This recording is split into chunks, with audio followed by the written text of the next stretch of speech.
Hello friends, আমি জয়া টমিকাস কিচেনে আপনাদের স্বাগত।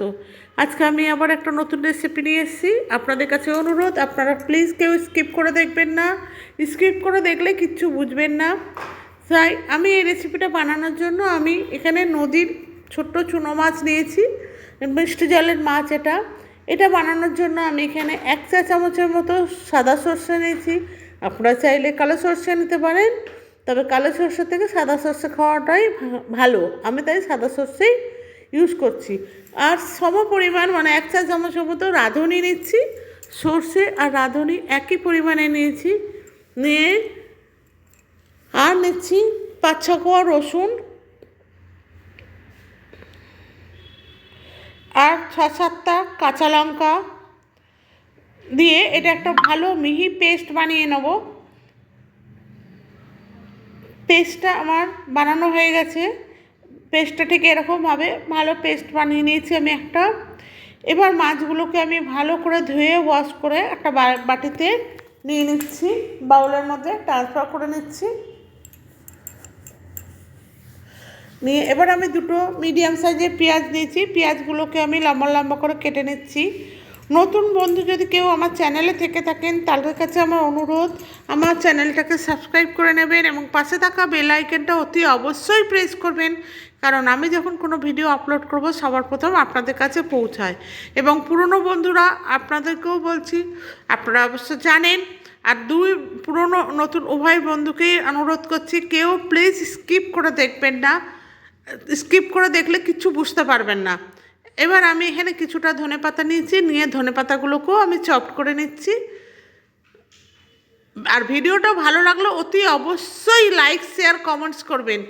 তাতে লাইক শেয়ার কমেন্টস করলে আমার ভিডিও বানানোর আগ্রহ বাড়বে। এবার পেঁয়াজগুলো দিয়ে দিচ্ছি, ধনেপাতাগুলোও দিয়ে দিচ্ছি এর মধ্যে, মাছের মধ্যে।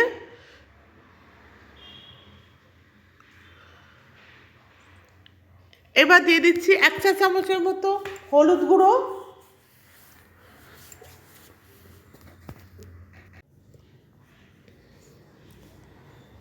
আর দিয়ে দেবো 1 চা চামচের মতো লাল লঙ্কার গুঁড়ো,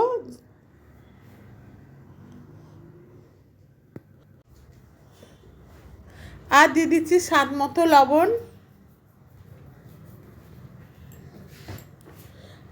আর দিয়ে দিলাম ওই পেস্ট করে রাখা মশলাটা, যেখানে রাঁধুনি মশলাটা দিয়ে দিয়েছি, যেখানে আর দিয়ে দিলাম 2 থেকে 3 চা চামচের মতো সর্ষের তেল, কাঁচা সর্ষের তেল।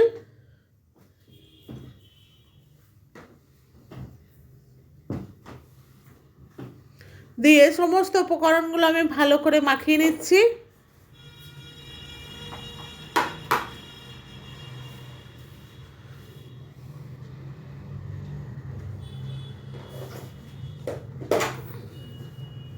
মাখানো হয়ে গেছে। এবার আমি কতগুলো কলা পাতা নিয়েছি, নিয়ে কলা পাতাটাকে ভালো করে আমি মুছে নিচ্ছি।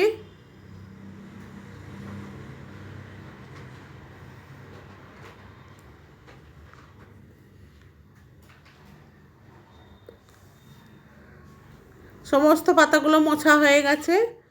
এবার আমি ওভেনে একটা পাত্রে গরম জল বসিয়ে দিয়েছি, গরম জলটা ফুটছে। এবার আমি কলা পাতাগুলো এই গরম জলের মধ্যে দিয়ে দেবো, কারণ কলা পাতা যদি একটু গরম করে নেওয়া হয় তাহলে কলা পাতাগুলো ফেটে যায় না। তাই জন্য আমি একটুখানি গরম করে নিচ্ছি, বা ওভেনে সেঁকে নিলেও কলা পাতা ফাটে না। যাই হোক, আমি একটুখানি গরম জলের মধ্যে ফুটিয়ে নিচ্ছি। আমি আবারও বলছি, নতুন বন্ধু যদি কেউ থেকে থাকেন আমার চ্যানেলে, তাদের কাছে অনুরোধ, আমার চ্যানেলটাকে সাবস্ক্রাইব করবেন এবং ভিডিওটি ভালো লাগলে লাইক শেয়ার কমেন্টস করবেন।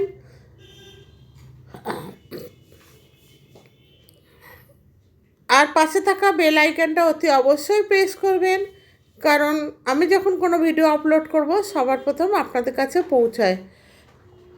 আর আপনারা যদি লাইক শেয়ার কমেন্টস করেন তাহলে আমার ভিডিও বানানোর আগ্রহ বাড়বে।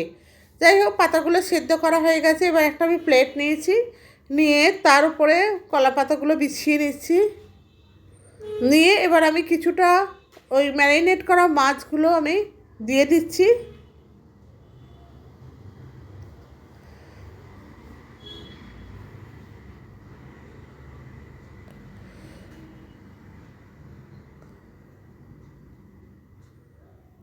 দিয়ে এবার ওপর থেকে আমি 1 চা চামচের মতো সর্ষের তেল আমি ছড়িয়ে দিলাম, আর একটা কাঁচা লঙ্কা দিয়ে দিলাম।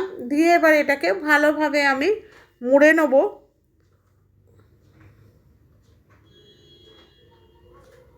ভালো করে মুড়ে নিচ্ছি দেখুন, মানে যেমন খুশি তেমনভাবে মোড়া যায়।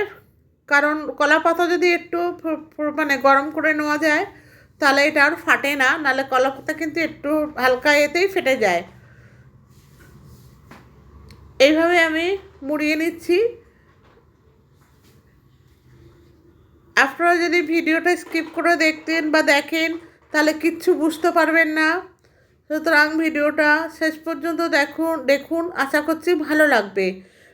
আমার এটা পুরো বাঁধা হয়ে গেছে।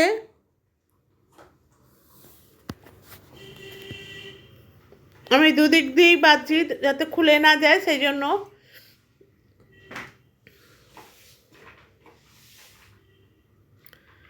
ভালো করে বেঁধে নিয়েছি।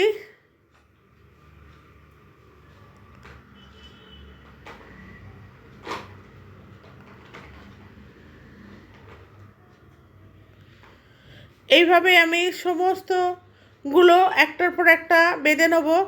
আপনাদের বোঝানোর জন্য আমি আরেকটা বেঁধে দেখাচ্ছি। আপনারা চাইলে এখানে কাঁচা টমেটোর কুচিও দিতে পারেন, আমি টমেটোটা স্কিপ করেছি। আবার একইভাবে আমি এটাকেও বেঁধে নিচ্ছি, একই রকম একই প্রসেসে।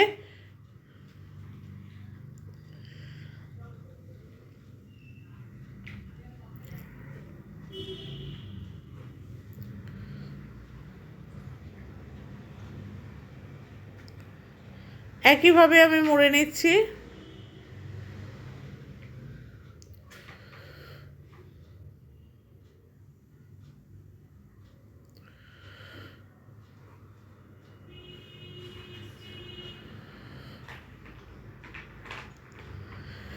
এটা বুঝতেই পারছেন এবার কি তৈরি হচ্ছে। সমস্ত মাছগুলোকে আমি এইভাবে কলা পাতায় মুড়ে নিয়েছি। এবার আমি ওভেনে একটা কড়াই বসিয়ে দিয়েছি। কড়াইতে আমি তেল দেবো না, আমি এই একটা মাছের মানে কলা পাতায় মোড়া একটা মাছ আমি কড়াইয়ের মধ্যে দিয়ে দিচ্ছি। কড়াইটা গরম হয়ে গেছে। দিয়ে এবার এটার মধ্যে একটু জল ছিটিয়ে দেবো যাতে এটা তলায় লেগে না যায়, একদম পুড়ে না যায়, তাই জল ছিটিয়ে দিলাম। দিয়ে এবার ঢাকা দিয়ে দিচ্ছি।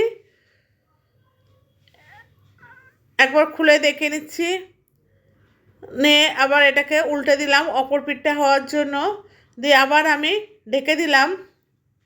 অপর পিঠটাও হয়ে গেছে, আবার একটু আমি জল দিয়ে দিচ্ছি।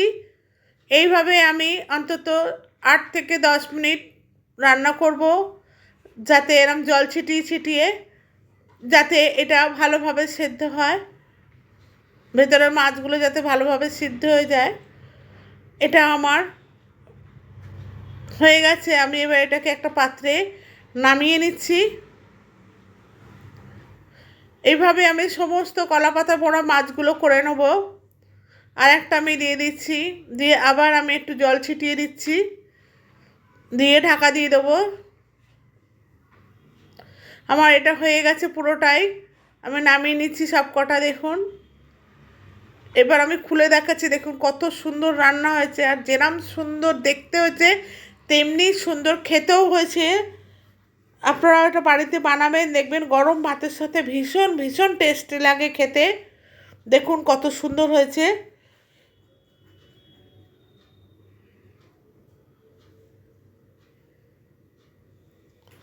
ভীষণ ভালো হয়েছে। আর একটা খুলে দেখাচ্ছি, দেখুন।